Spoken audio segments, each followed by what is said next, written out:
अरे बेटा, घर में सब्जी रखने की जगह नहीं होती और तू इतना सारा कूड़ा कबाड़ा उठाकर घर ले आया। माँ, सब्जी मंडी में एक दुकानदार इसे फेंक रहा था तो मैंने ले लिया। मैं इसे कबाड़ी को बेच दूंगा, हाथ में 2 पैसे ही आएंगे। ये लो रेशमा, ये सारी रद्दी तुम कहीं घर में रख दो, कल सुबह ही बेच कर आ जाऊंगा। रेशमा वो सारी रद्दी उठाकर घर में रखने लगती है। तभी उसकी नजर कुछ किताब पर पड़ती है और वो उनमें से कुछ किताबें छांटकर अपने परिवार से कहती है, अरे इतनी महंगी महंगी किताबें भला कौन रद्दी में फेंक सकता है? आप जानते हैं कि एक किताब 1500 की आती है। बहू, आखिर ये ऐसी कौन सी किताब है जो इतनी महंगी बिकती है? माँ जी, ये गवर्नमेंट जॉब की तैयारी के लिए किताबें हैं। इन किताबों को वो स्टूडेंट पढ़ते हैं जिन्हें IAS ऑफिसर बनना होता है। ये किताब ना होने की वजह से मैंने अपने सारे सपनों को मार दिया। शादी से पहले मैं भी IAS ऑफिसर बनना चाहती थी, पर हमारी गरीबी लाचारी की वजह से मेरा सपना अधूरा रह गया। बहू, ये तो बहुत अच्छी बात है। अगर तुम्हारा यही सपना है तो तुम अपने सपने को पूरा करना। हाँ बहू, हम तुम्हारे साथ हैं। हम सब्जियां बेचकर अपनी बहू को IAS ऑफिसर की तैयारी करवाएंगे। अब तुम्हारे पास किताबें हैं, तुम आराम से पढ़ सकती हो। बस तुम हमें ये बता दो कि और क्या चाहिए तुम्हें। इतना बोलकर सुमित्रा अपने काम में लग जाती है और रेशमा उन किताबों को खोलकर देखने लगती है। अब इसी तरह कुछ दिन बीत जाते हैं और रेशमा अपनी सास के साथ बाहर बैठकर पढ़ाई करती है और ये देखकर उसकी अमीर पड़ोसन, अरे सुमित्रा, सब्जी बेचने के साथ साथ अपनी बहू के हाथ में किताब क्यों पकड़ा रही है? अरे उसे भी सिखा सब्जियां कैसे तौली जाती है। भला इस उम्र में बहू को पढ़ाकर क्या दिखाना चाहती है? बहन, मेरी बहू IAS ऑफिसर बनना चाहती है और मैं तो बस अपनी बहू का सपना पूरा करना चाहती हूँ। और जब मैं हूँ सब्जी बेचने के लिए तो मेरी बहू को क्या जरूरत है सब्जी तौलने की? बुरा मत मानना बहन, पर इंसान की जितनी चादर हो उतना ही पैर फैलाना चाहिए। कभी भी गरीब इंसान IAS ऑफिसर नहीं बन सकता। IAS ऑफिसर तो मेरी बहू ही बनेगी। ये तुम्हारी गलतफहमी है शांति बहन। देखना, मेरी बहू IAS ऑफिसर बनकर ना सिर्फ हमारा बल्कि पूरे गांव का नाम रोशन करेगी। सुमित्रा की ये बातें सुनकर शांति को बहुत गुस्सा आता है और वो घर में जाती है और अपनी बहू को आराम से टीवी देखता देख उसका गुस्सा बढ़ जाता है और वो टीवी बंद कर देती है और अपनी बहू के हाथों में किताब थमाकर उससे कहती है, देख रही है बहू, ये मोटी मोटी महंगी महंगी किताबें, ये किताबें मैंने इसलिए खरीदी थी ताकि मैं अपने बच्चों को पढ़ा लिखा सकूं, पर भगवान ने तो मुझे बेटी ही नहीं दी और बेटे ने भी अपने मन की इसीलिए अब तू मेरा सपना पूरा करेगी। मैं चाहती हूँ कि हमारे घर से कोई तो हो जो IAS ऑफिसर बने और तू इतनी पढ़ी लिखी है, तू इस ऑफिसर की तैयारी कर। पर माँ जी, मैंने आपको पहले ही बोला था, अब मेरा पढ़ाई में बिल्कुल भी मन नहीं लगता। मुझे नहीं करनी पढ़ाई। मन नहीं लगता तो मन लगा बहू, तुझे मेरा सपना पूरा करना है और इस गरीब सुमित्रा को दिखाना है कि IAS ऑफिसर गरीब की बहू नहीं बल्कि अमीर की बहू बनेगी। शांति जबरदस्ती अपनी बहू को IAS ऑफिसर की पढ़ाई करने को बोलती है। समय यूं ही बीतता है और एक दिन, माँ, आज जब मैं सब्जी बेच रहा था तो मेरे ठेले पर कुछ स्टूडेंट्स आए थे और वो ट्यूशन की बात कर रहे थे। हम भी तो अपने रेशमा को ट्यूशन नहीं भेजते तो फिर वो एग्जाम कैसे पास करेगी? साहिल जी, मुझे ट्यूशन की जरूरत नहीं है और आप लोग सब्जियां बेचकर मेरे पीछे इतने पैसे नहीं खर्च कर सकते हैं। इसलिए मैंने सोचा है कि मैं सेल्फ स्टडी करूंगी और इंसान सेल्फ स्टडी से भी बहुत कुछ कर सकता है। और अब तो फोन नाम की भी चीज है। अगर आपको मेरे लिए कुछ करना है तो मुझे एक स्मार्टफोन दिला दीजिए ताकि मैं YouTube से पढ़ाई कर सकूं। रेशमा का ससुराल काफी गरीब था। वो लोग सब्जियां बेचकर जैसे तैसे अपनी रोजी रोटी कमा रहे थे। इसी बीच उन्हें फोन की बहुत ज्यादा जरूरत थी, इसलिए अब सुबह से शाम तक न सिर्फ साहिल और रेशमा के ससुर फेरी लगाते बल्कि रात को बाजार में भी सब्जियां बेचते हैं। तो वहीं घर के बाहर सुमित्रा भी सब्जियां बेचती है। माँ जी, आप सुबह से शाम तक बस यहाँ बैठकर सब्जियां बेचती हैं। आप थोड़ा सा आराम कर लीजिए और अंदर आकर खाना खा लीजिए। सब्जियां मैं बेच लूंगी। नहीं बहू, हम तेरे फोन के लिए कम से कम 10,000 15,000 रुपए जमा करने हैं और वो तभी तो होगा जब हम दिन रात सब्जियां बेचेंगे। तू जाकर पढ़ाई कर, 2 दिन बाद फॉर्म निकलने वाले, फिर तू मेरे साथ दुकान पर चलना, हम तेरा फॉर्म भरवा कर आएंगे। इस तरह सुमित्रा और उसका पूरा परिवार दिन रात सब्जियां बेचकर एक एक पैसा जोड़ता है और रेशमा के लिए 10,000 का सेकंड हैंड फोन खरीदता है, जिसकी मदद से अब रेशमा की पढ़ाई और आसान हो जाती है। और 2 दिन बाद सुमित्रा रेशमा के साथ साइबर कैफे जाती है और वहां से फॉर्म भरवा के जब घर आने लगती है तो रास्ते में शांति और उसकी बहू मिलती है, जो गरीब सास बहू का मजाक बनाती है। वैसे खाने के लिए तुम्हारे पास पैसे नहीं है, पर बहू की पढ़ाई पर सही पैसा लुटा रही हो सब्जी बेचकर। फिर भी देख लेना, तुम्हारी बहू कुछ नहीं कर पाएगी और एक दिन तुम्हारी तरह ही सब्जियां बेचेगी। माँ जी, रहने दीजिए ना, क्यों गरीबों के मुंह लग रही हैं। वक्त इन्हें इनकी सही औकात दिखा देगा। अमीर सास बहू की ऐसी बातें सुनकर सुमित्रा और रेशमा को बहुत गुस्सा आता है और वो लोग मुंह बनाकर घर आते हैं। समय यूं ही बीतता है और अब रेशमा पहले से भी ज्यादा मेहनत करनी शुरू कर देती है और वो रात रात भर जाग कर पढ़ाई करती है। ये देख अब सुमित्रा अपनी बहू का साथ देती है। ये ले बहू, मैंने तेरे लिए चाय बना दी है, तू बहुत मेहनत करती है ना, चाय पीकर तुझे अच्छा लगेगा। माँ जी, मेरे साथ आपको जागने की क्या जरूरत थी? वैसे भी आप सुबह 5 बजे उठकर पापा जी को और साहिल जी को मंडी जाने के लिए उठाती हैं, फिर उनकी रेडी तैयार करती हैं, फिर खुद सब्जियां बेचती हैं और आप मेरे साथ अब सारी रात जग कर मेरी पढ़ाई में मदद करवाएंगी तो आप थक जाएंगी। बहू, ऐसे ही कोई ऑफिसर नहीं बन जाता, एक के पीछे उसके पूरे परिवार का हाथ होता है। सुमित्रा हर कदम कदम पर अपनी बहू का साथ देती है तो वहीं शांति भी अपनी बहू को पढ़ाई के लिए फोर्स कर रही होती है, पर कोमल का पढ़ाई पर जरा भी मन नहीं लगता। ऐसे ही एक रात जब शांति अपनी बहू को पढ़ने के लिए बोलने उसके कमरे में आती है। बहू, अभी तो रात के सिर्फ 10 बज रहे हैं, वैसे तो तू 1 बजे तक फोन चलाती है, उठकर थोड़ी पढ़ाई कर ले, बहुत जल्द पेपर आने वाले हैं। माँ जी, मैं इंसान हूँ, थक गई हूँ, हर समय पढ़ाई करती रहती हूँ, आप फिक्र मत कीजिए, मैं एग्जाम पास कर लूंगी। ठीक है बहू, अगर ऐसा है तो तू थोड़ा और आराम कर ले, मुझे तुझ पर पूरा भरोसा है।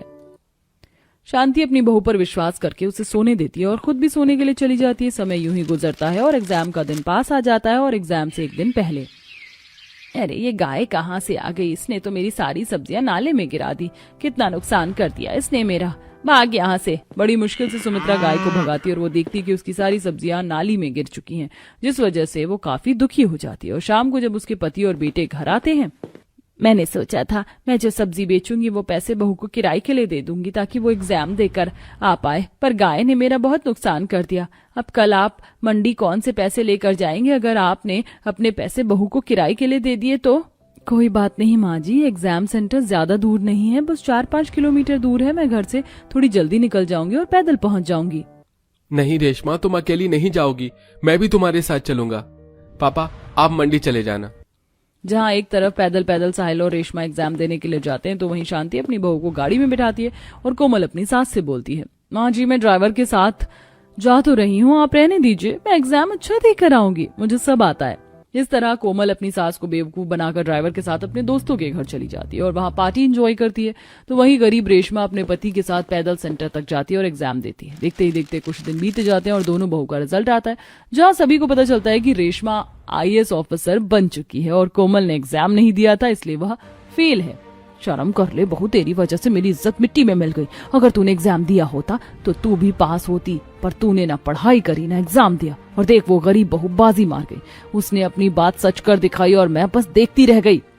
शांति बस अंदर ही अंदर जलती रह जाती है और बहुत जल्द रेशमा अपनी IAS ऑफिसर की वर्दी पहनकर घर आती है और सब्जी बेच रही अपनी सास को टोपी पहनाकर सभी गांव वालों से कहती है, आज मैं जो कुछ हूँ अपनी गरीब सब्जी बेचने वाली सास की बदौलत हूँ। मुझे उम्मीद है मुझे देखकर यहाँ की और भी कुछ बहुएं कुछ कर दिखाने का जज्बा रखेंगी और अब मैं किसी की प्रेरणा बनूंगी। कब तक मुझे ये घुट घुट कर जीना पड़ेगा? भगवान या तो मेरी मदद कर या तो मुझे अपने पास बुला ले। किचन में खड़ी अपर्णा खाना बनाते हुए फूट फूट कर रोने लगती है कि तभी अचानक अपर्णा की साड़ी के पल्लू में आग लग जाती है और वो जोर जोर से चिल्लाने लगती है। आखिरकार क्यों अपर्णा भगवान से अपने लिए मौत मांग रही थी और क्या अपर्णा अपनी साड़ी में लगी आग से बच पाएगी या जलकर राख हो जाएगी? इसे जानने के लिए हमें इस कहानी के बीते हुए कल में जाना होगा। अपर्णा बेटा, अभी भी समय है, ये शादी मत कर। तू जानती है ना कि तेरे होने वाले ससुराल में कितने ज्यादा लोग हैं, तुझे इतने लोगों में रहने की आदत नहीं है। माँ, मैं जानती हूँ कि आपको मेरी फिक्र है, लेकिन मैं नीरज से बहुत प्यार करती हूँ और क्या हुआ अगर नीरज के परिवार में इतने सारे लोग हैं, धीरे धीरे मुझे आदत पड़ जाएगी। लाख समझाने पर भी अपर्णा अपने माता पिता की बात नहीं मानती और अपने बॉयफ्रेंड नीरज से शादी कर लेती है। शादी के बाद अपर्णा जब पहली बार अपने ससुराल आती है तो इतना भरा पूरा परिवार देख काफी हैरान होती है। मुझे तो लगा था कि नीरज के परिवार में 6-7 लोग होंगे, लेकिन यहाँ तो कम से कम 15 से 20 लोग हैं। ऐसे ही शादी का दिन गुजरता है और आज अपर्णा की पहली रसोई की रस्म होती है। बहू, मेरे लिए तो तुम मूंग दाल की खिचड़ी और हलवा बना देना। मैं तो भाभी के हाथ के छोले भटूरे खाऊंगा। और मैं पनीर पराठा। एक एक करके सारे के सारे ससुराल वाले अपर्णा की खाने की एक लंबी लिस्ट थमा देते हैं, जिसे सुन अपर्णा मन ही मन काफी परेशान होने लगती है। 20 लोगों के लिए खाना बनाना है, वो भी अलग अलग वैरायटी का, ऐसे तो मुझे काफी समय लग जाएगा। खाना बनाने में एक काम करती हूँ, भाभी से जाकर थोड़ी मदद मांग लेती हूँ। अपनी पहली रसोई में मदद करवाने के लिए अपर्णा अपनी जेठानियों के पास जाती है। भाभी, सबने इतना कुछ बनाने के लिए कह दिया कि मुझसे अकेले नहीं बनेगा, क्या आप लोग मेरी थोड़ी मदद कर देंगे? अपर्णा, हम तुम्हारी मदद तो कर देते, लेकिन शादी की वजह से हमने ऑफिस से काफी ज्यादा ऑफ ले लिया है और अब हमें अपना काम करना है। हमारा बहुत सारा काम पेंडिंग रह गया है। बेचारी अपर्णा उदास होकर किचन में आती है और अब अकेले ही 20 लोगों के लिए अलग अलग वैरायटी के पकवान बनाने लगती है। 2 घंटे से किचन में हूँ, लेकिन अभी तक आधा खाना भी नहीं बना है। ऐसे तो मुझे 4 घंटे लग जाएंगे खाना बनाते बनाते। अपर्णा जैसे तैसे करके जल्दी जल्दी हाथ पैर चलाती है और पहली रसोई का सारा खाना तैयार कर देती है। अपर्णा के हाथ का खाना उसके सभी ससुराल वालों को काफी पसंद आता है। अपर्णा बहू, नीरज तो बिल्कुल सही कहता था कि तू बहुत अच्छा खाना बनाती है। सच में मजा आ गया तेरे हाथों का खाना खाकर। और मैं तो कह रही हूँ कि अब से खाना बनाने की जिम्मेदारी अपर्णा बहू को ही दे दो। अपने ससुराल वालों को अपने खाने की और तारीफ करता देख अपर्णा काफी खुश होती है और ऐसे ही शादी का दिन गुजर जाता है। सारा काम खत्म कर अपर्णा सोने चली जाती है।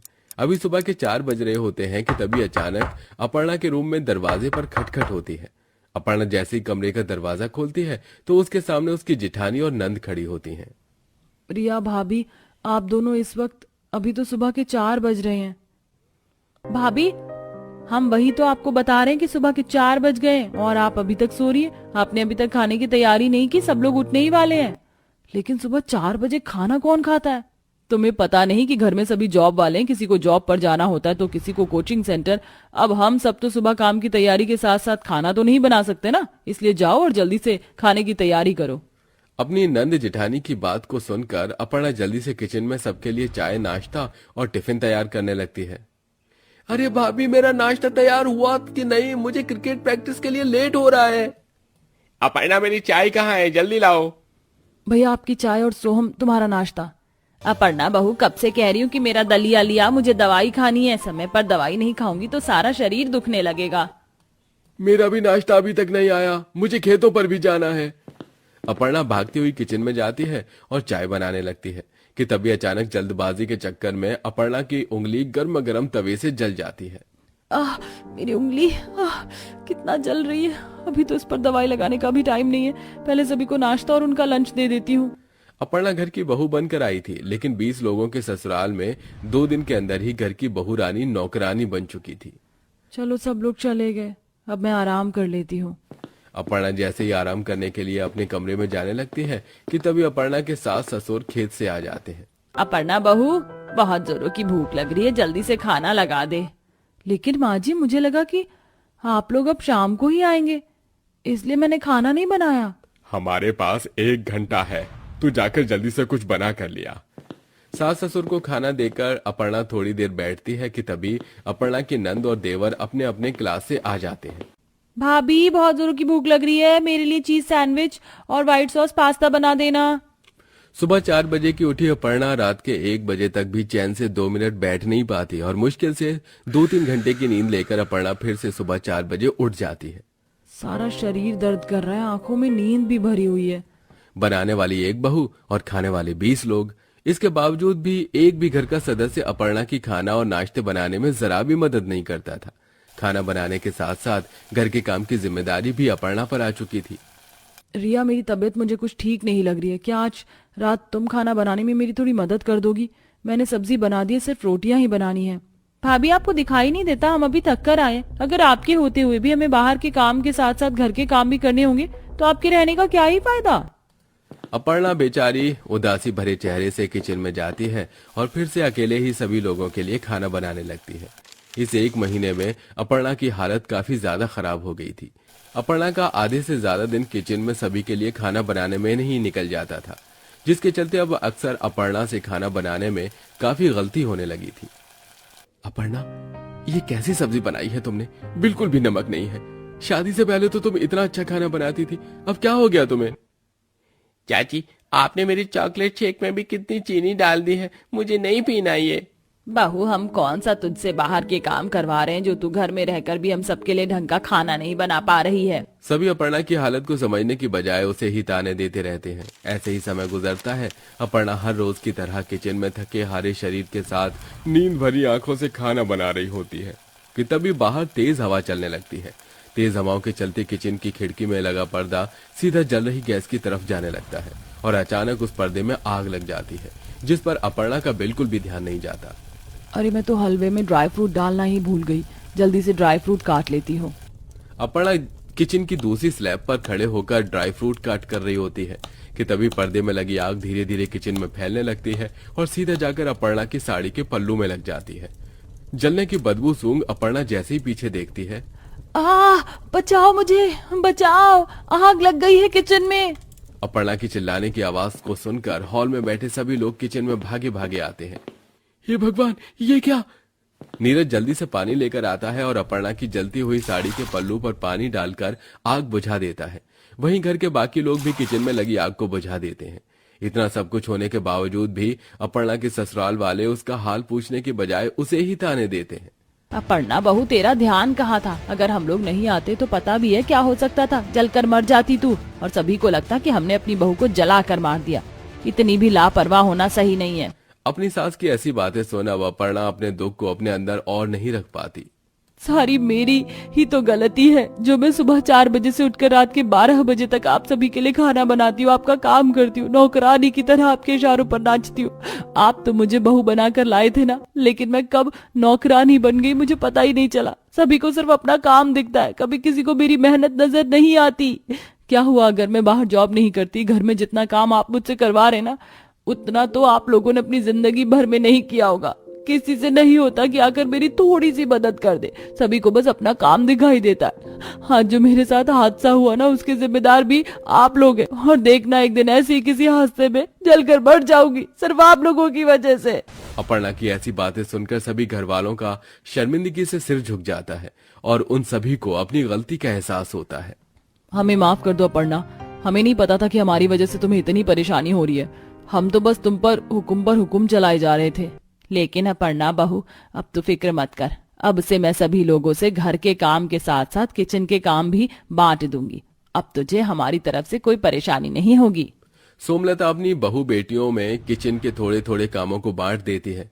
वहीं घर के काम भी बाकी सब लोगों में बढ़ जाते हैं, जिसके चलते अब अपर्णा पर ना ही घर के काम का दबाव होता है और ना ही रसोई का। और अब खाने वाले भी 20 लोग थे और बनाने वाले भी 20 लोग होते हैं। एक ऐसा स्वाद जो दुनिया में कहीं और नहीं मिलता। माँ के प्यार से भरपूर जो पेट और दिल दोनों को भरे, गरम गरम हो जब वो थाली में आए, इसके बिना खाना जैसे अधूरा रह जाए। नंबर 1 बिरयानी, नंबर 2 माँ के हाथ की रोटी, नंबर 3 पास्ता या नंबर 4 बर्गर।